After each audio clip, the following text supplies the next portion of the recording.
really good though for Speedy to utilize that. Yeah, there's the first from Speedy there. Immortality Fields both was down. High Noon from Abyss onto his counterpart. ZP Link cleaning up right there. And there you go. Yeah. And yeah, I've been trying to stop saying like the name. It's just hard to relearn, I guess. He's so hard. Like, I have really. It's a reasonable really cause. I'm not even saying like that. It's just I've been saying the Justin Creed for 2 years. Yeah, no, same. No, I'm agreeing with you. It's so hard to like just stop saying it, like genuinely. Because like, even like when I play COD games, I'm still saying Creed, you know, because I'm used to it, right? And it's also just like the monosyllable. We're all trying here, like, so that's also just a thing for broadcast talent, right? It's difficult, it's hard for players as well. So please don't get on anyone's back forever, right? It's an adjustment we all have to make. It's an unfortunate circumstance. It's the entire situation with Blizzard right now is an unfortunate circumstance. So let's make sure we support everyone in this difficult time. There you go. There you go. That's how you turn into positive. I feel you. Cowboy it is. RIT coming through here. Was able to stop Cincinnati just shy of the second point. What, like 5 meters shy? Good though, isn't it? Right? You know, they kind of struggle in Ilios, but this is a lot better. And I think this is something I want to talk about. I think in Overwatch right now, you should always start your best players, especially anywhere outside the Overwatch League. Start your best players. You can have a 7-player roster, rotate your DPS around, but as critical as a role as main support is in Overwatch, Peach should have played first map. I don't care what you've been practicing. They're one of your top level players. They're your main support player. You don't sub them off. I think that's how the Cincinnati team needs to approach these games. Speedy and Peach should never be out of the lineup. The rest of the lineup, right, they're your players, they're your team. They could be utilized, but these are your best players. And you should always start your best players. Especially in a high competition like EGF, you've got to do that. And I want to see more of this, because that was 10 times better than their Ilios run. Yeah, I can agree with that. Zero. I mean, obviously, it's easy to go 0-2 under control, not take one of the maps, but still, that is the numerical lineup regardless. Jazzy just getting face down there. Yes, it was damage boosted, but still, the tracking showed true. Losing DPS shouldn't really matter here too much with Peach's res. It'll come through soon. There it is. Baby D.Va popped in the back, and that's the Baby D.Va and Hanzo and the Soldier are coming back. High Noon paying the price for that. That's the Hanzo on the side of RIT. Might be confusing. So headway, that kill from the Baby D.Va. I mean, they still might. They got a little bit of a small window of opportunity here.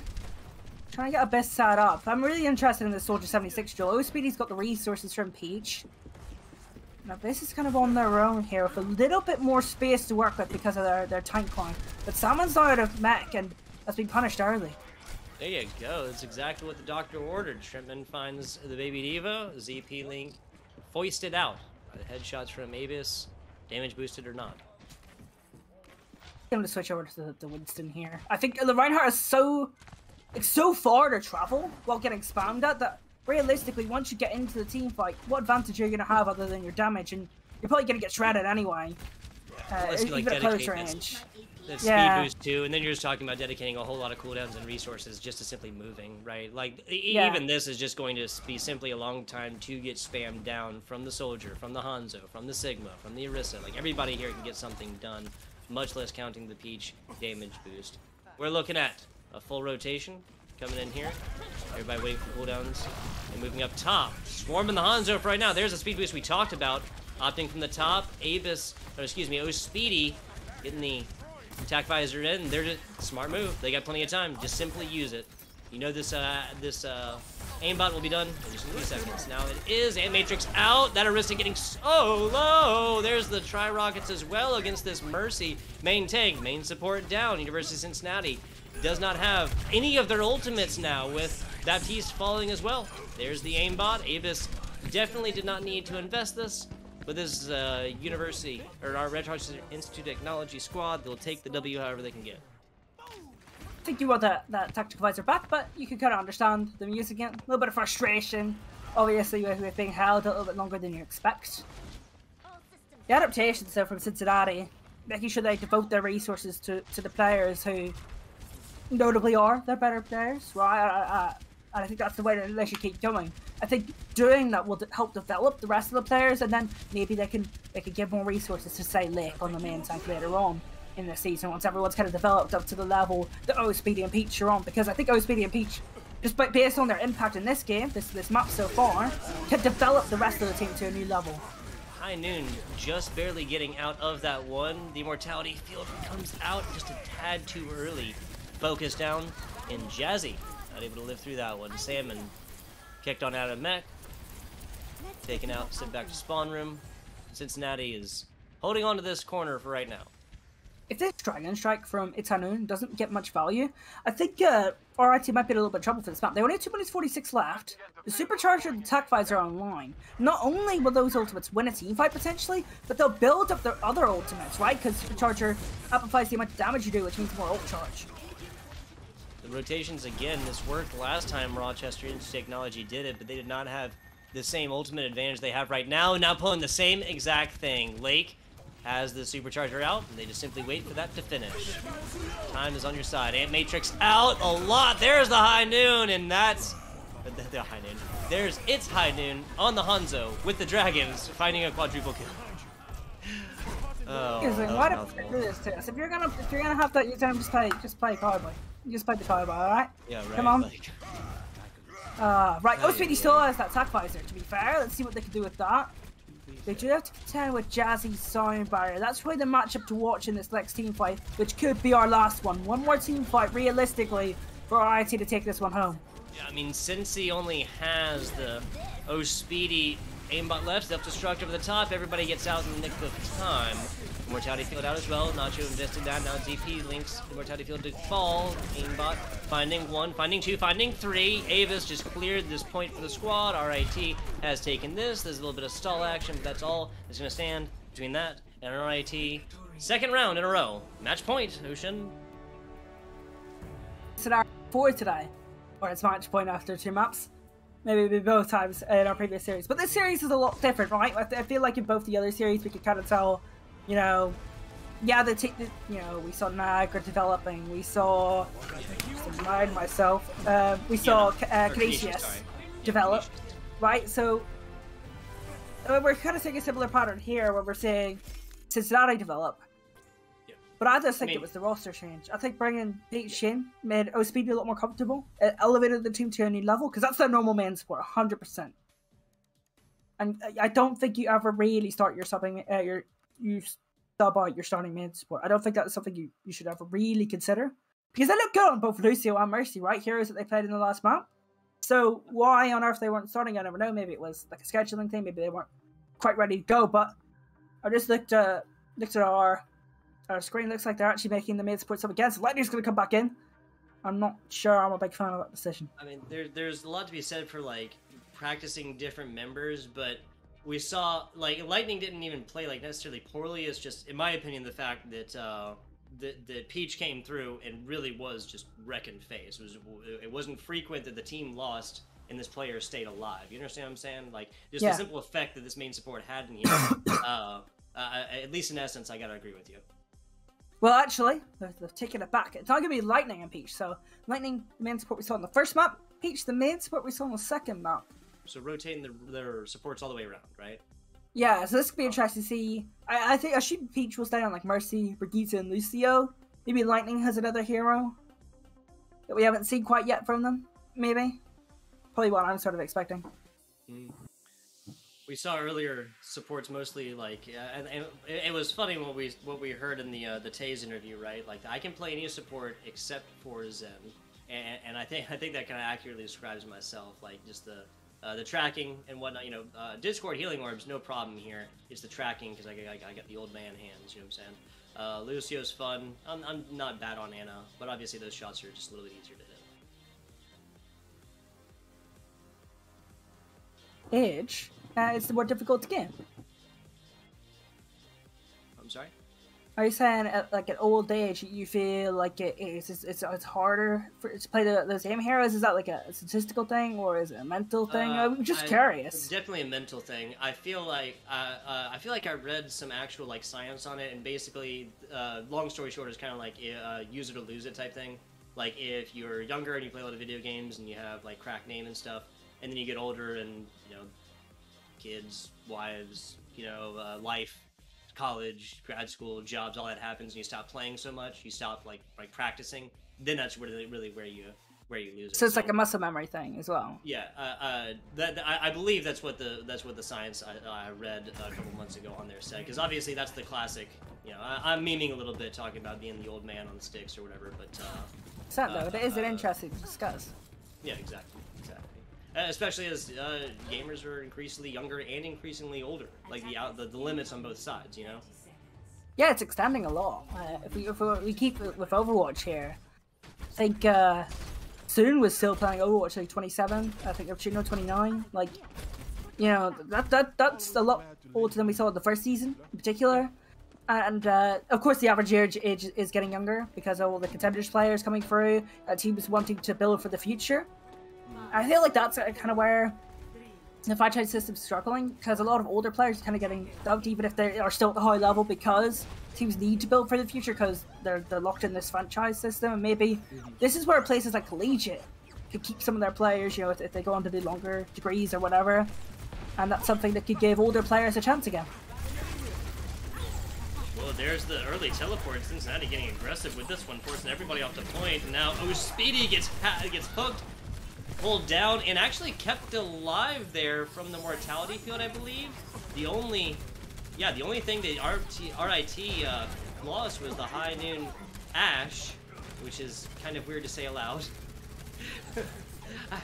This name, man. Oh, a Snoozing Bastion.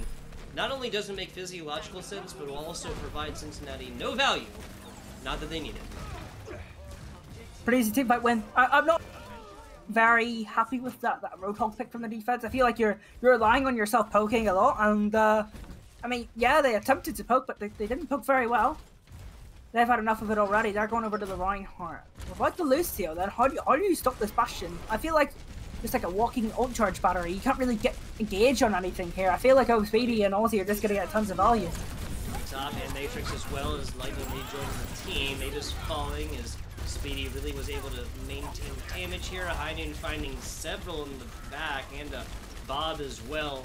Rotations down. Last little bit of progress deleted. And Speedy is pretty much the only, well, no, I guess, Speedy and Paige, one of the two of the three that were left alive through that. And then it's going to make a swap here. Over to the Junkrat. So they're committing to like kind of spamming at this double shield composition and trying to spam out the Bastion and limit the possible angles the Bastion could play. Problem is, when you can kind of teleport around the map, maybe you kind of limit those options. You're close to a Photon Barrier, a Flux, and a Supercharger. So you've got a lot of ultimate options. I think you ought to back out of this TP. It's not going to work right now. They kind of already figured out what's going on here. Yeah, I think this was sniffed out, and High Noon was able to get damage in on that one. Not 100% sure. Yeah, so that's that obviously getting redeployed and kind of rethought on there. Self-destructive. Flux in the middle. Mortality field first. That's the only thing that kept High Noon still alive through that. Looking down to the bottom, and Speedy doesn't have any more shots right there. Getting on that, and I was taking him away from the team. That's so unlucky. He just, so that is Overwatch hilarity. I'm sorry. Yeah, you know what? I had to stop myself from laughing because otherwise I would have hurt my throat even more. But like, I've never seen that happen before. And that genuinely like might have cost them like at least another tick on the point. That is so unfortunate. I'll say it would have been better if University of Cincinnati could have had a Bastion player positioned up in turret and getting that damage. Yes, this team fight would have gone a different way. They're making changes as well, so they're going to double bubble here, but they're going to a more pokey variant, right? So you can put Aussie on the Pharah, okay, and that's gonna. Oh, this is a cool spot. And what this is gonna do is Aussie's gonna spam, try and get a target low. Oh, hang on, this could get problematic. There you go. Here's the tire. Where'd it come from? Both supports deleted after It's High Noon goes for some more wonk and has. Oh, there his caster's just loving it up. Sneaky stuff. I like that. Sneaky plays, yeah, I'm with it. Didn't even know about that spot. Good catch from producer Aeon. once he dedicated 2 of these concussion grenades to try and get up there, I was like, all right, he's got to know. They've got to know something that I don't, you know? Like they have got to know that lip can actually catch on. You can, like, pixel walk or whatever up there. And especially, like, the spamming and even the voice line. Yeah. A little bit of cheek behind him as well. There you go. Cheekiness. Yes, sir. Lake. Falling early. Salmon. Another machine taking a nap doesn't make a whole lot of sense. But back to it. RIT. Fully stocked up and ready to take this team fight. University of Cincinnati is not glowing at all. Closest they have is the Ana Nano Boost, which will do next to nothing by itself. Lake needs a feed for this Nano Boost, but make sure they stay alive, and then it's go time. Because once that happens, you'll probably have a postpone as well. And that's probably going to be your next best opportunity. Oh, Speedy. Not able to continue on the rest of this team fight. Lake joining him back in respawn. We'll have company. Last little shot right there, and both of those come from High Noon. Ozzy taken out as they got super low from the Soldier 76. And it's High Noon. Maybe it's actually midnight. Is he sleeping? I like it. It was clever. There you go. Thank you, thank you, thank you. 59% achieved. Yeah, that's another rip tire, and this is just gonna be, yeah, we're just gonna watch High Noon, not camping, but just playing this smart angle and waiting for team, throwing the rip tire through. Oh no! Smith out on this. High Noon may not be able to get out of this, actually. Yeah, not, so. Oh man, the mayhem grenades and the traps, so that's gonna be Lake and Speedy kind of kicking themselves for going rat hunting. I mean, they had to go for the kill, right? Otherwise, they get ripped tire and die, realistically. No, I'm with that. It's just the fact that they didn't coordinate enough to get damage on a Junkrat that was waiting for small health pack to come back, right? I mean, yeah, it was very poor. It definitely should have been executed a lot better. Although, look at the ultimates here, right? They've got a potential Graviton Surge Pulse Bomb combo, a Dragon Strike to zone, Nano Winston to start up the fight. If they're gonna win any fight, despite the fact that their opponents also have ultimates, it's gonna be this one. Another snooze. Lightning is not missing these. Love to see it. There's the sticky bomb we talked of. Avis no longer in this team fight. Here's the rip tire out. Didn't use it earlier. There's the triple. All shall fall. When it comes to squishies and High Noon's rip tires. Oh, we saw that last time too. I mean, realistically, if I'm kind of looking at this competition from the offense, I'm kind of wondering how this Junkrat's getting value, right? Because your backline should be quite far back to where you're not really going to be getting spammed down. Lake and Speedy are very immobile, and Hanzo has a lot of potential as well. So where is this Junkrat getting all this value from? I'm not exactly sure, but I mean, whatever works, it works, I guess. Nicely done. Wow. That's exactly what the doctor ordered. First little bit, second little bit. Supports deleted again. And High Noon looking at just outside of 40%. That is going to be it. I think RIT is held strong here so far. There it is. Little cleanup action. Avis doesn't even need to use the aimbot ultimate.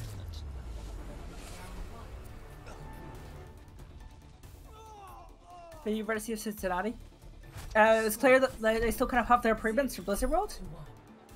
You just need to kind of think about when you're playing as a Junkrat like that, why is it getting value? I think they need to move faster. I think when you saw their supports get caught in rotation a lot.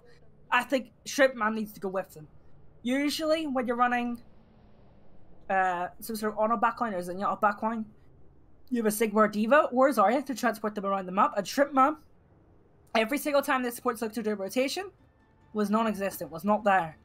And I think that's something that kind of, on an understanding of the game level, if they want to get their supports involved in the fight safely, that's an off-tank job, or a Tracer's job, to get them into the fight and involved. You can't just expect them to be involved against Tracers, Spam, Dives, etc. Because supports, realistically, without them you don't win. If you don't get them set up and in the fight, you can't expect to win. Fair evaluation. There's if I had to point out any, like, I can't agree with you more honestly. Why is this Junkrat getting so much? Why did Speedy just get so much value on a Junkrat on Volskaya point 2? Yeah, especially given that they went right back to the the fact that they were caught out on the second spot, like the second corner, the second rat position that they took, and then went back to the first one to take out not one but both supports, the second one a couple seconds after the first, with 2 different concussion blasts and teams not responding to it. At a certain point, it's kind of like, you know, fool me once, shame on you, fool me twice, shame on me. You gotta check those positions once you see that rat was, or excuse me, not Speedy, it's High Noon. Yeah, well, you gotta check those positions once you realize what they're doing. Like, just can't let that happen. I know it's getting really greedy with their positioning. Surely they've got to be caught out at some point. Nicely done. Shot, concussion blast combo into lightning right there. Now getting chased. That was Speedy that got the damage in. Shrimp Man, they got the credit somehow. Doesn't matter. 3 minutes, 14 seconds. No progress on first point yet. Yeah, I mean, they get the trade out, but how did Speedy, really exactly mistake. It's High Noon get that kill, like, onto the Baptiste. They know that the Struggles can play aggressive positioning.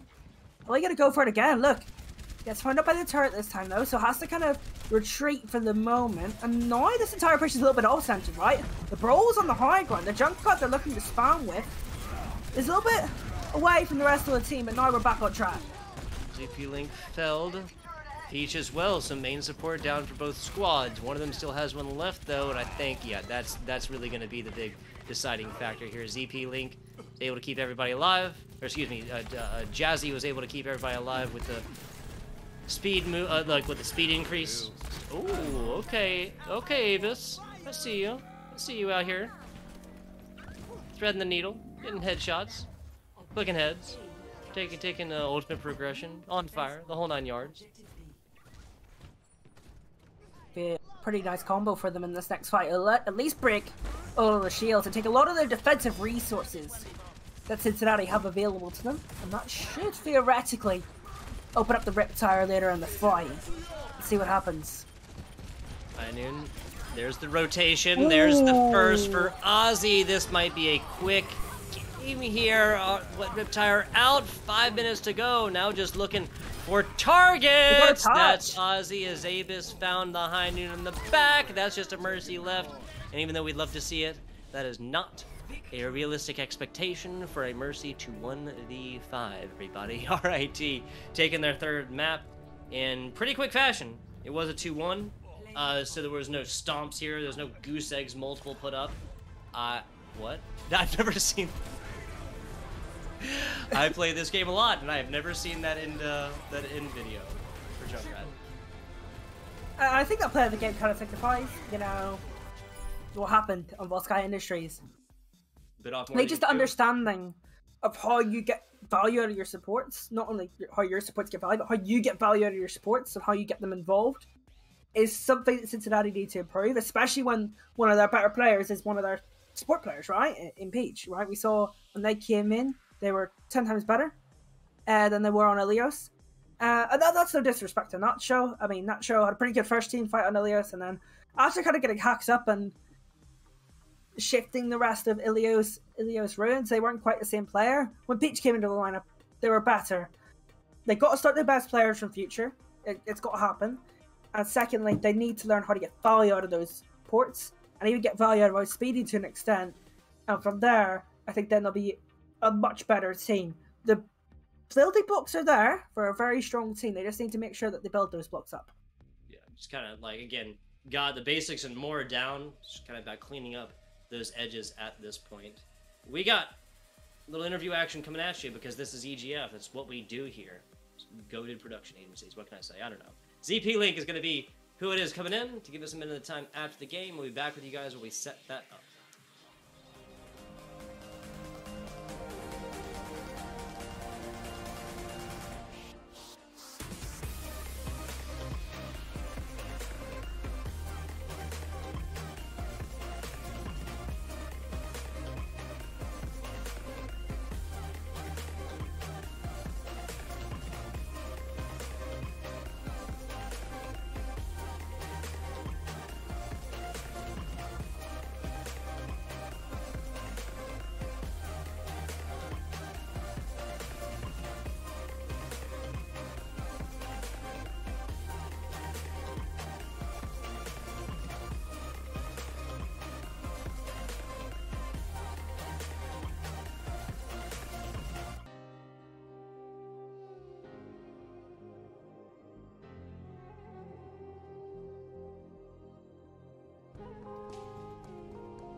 are back. A little post-match interview action coming at you. FBI Tugboat here with my man Ocean. We got ZP Link to come on and give us a minute of his time after the game. Thanks, ZP. We appreciate it. Hey, I'm glad to be on. Not a problem. Not a problem. Ocean, take it away. But that's you and RT. It looks like the stronger team throughout most of that series. Talk to me about a little bit about map 2. Probably the closest map that you had. You had some struggles on the offense. The offense, right? And the defense, of course, they got a little bit more traction than they did later in the series and previously in the series in Ilios and Volskaya. So talk to me a little bit about map 2 and what could have been better from your perspective as a team. Map 2. So map 2 is Blizzard World, I believe.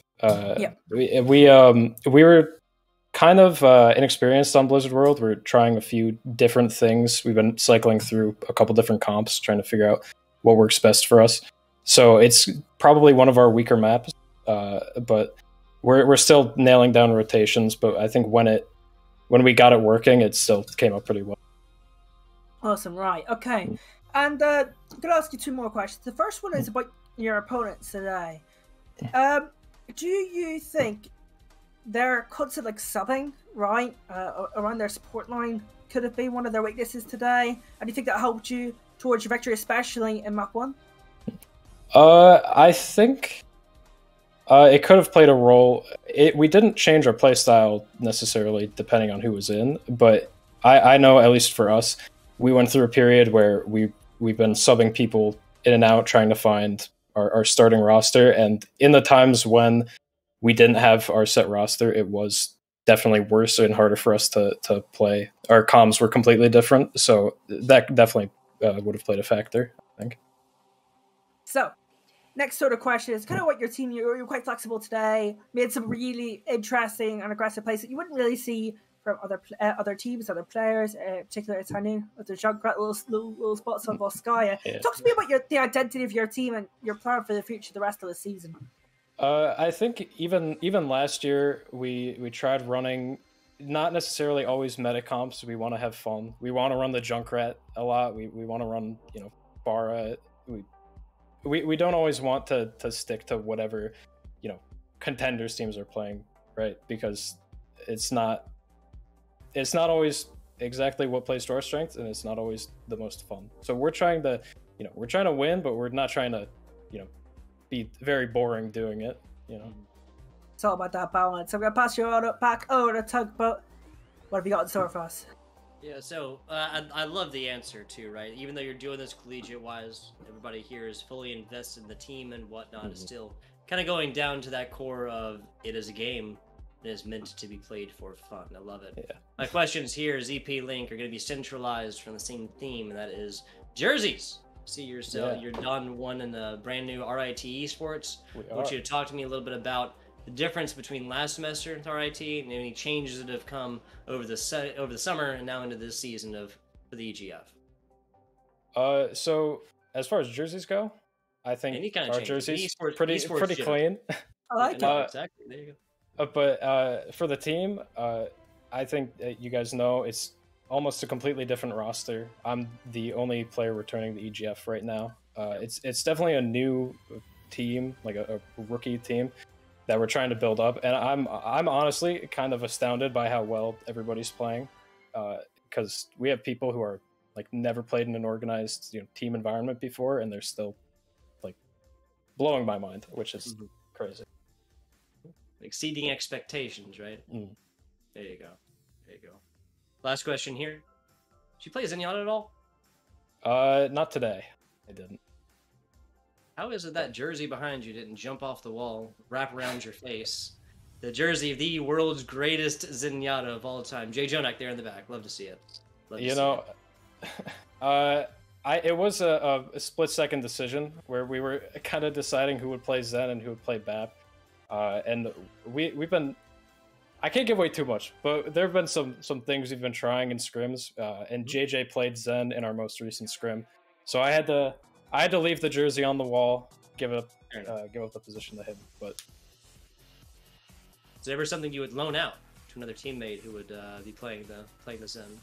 I can't give that away. There you go. I love it. Too much for me. I love it. No, I hear you. I hear you. ZP Link, once again, thank you for coming on in. Give us a minute of your time after the game.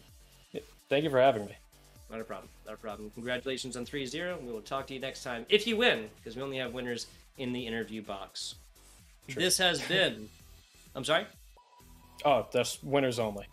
Winners only. Yeah. Winners only. This has been University of Cincinnati falling 3-0 fashion to RIT. That was a 2-0 in the very beginning. Followed up by a 2-1, then a 2-1, so it was not a bloodless victory for RIT by any means. ZP Link and the rest did come out on top to continue now their 2-0 streak in the EGF. Ocean, you got plenty more Overwatch action to be had, but unfortunately, I'm sorry to report that it will not be covered by Ocean myself. Is that correct? Oh, interesting teams to watch today. We got some interesting plots that are going to develop over the course of the season. Can the 3 teams that we watch today now go 2-0? The 3 teams we watch, I think, they'll go 0-2. What could they do over the rest of the season? Are we going to see those 2-0 teams play against each other shortly? We got some plots going around to make sure that you don't miss any more EGF Overwatch. Absolutely. Absolutely. Appreciate you guys watching. With this stream is not done. It is just going to a short break before the next set of casters, next Overwatch games will be up. Check out the schedule, and we'll catch you guys next time.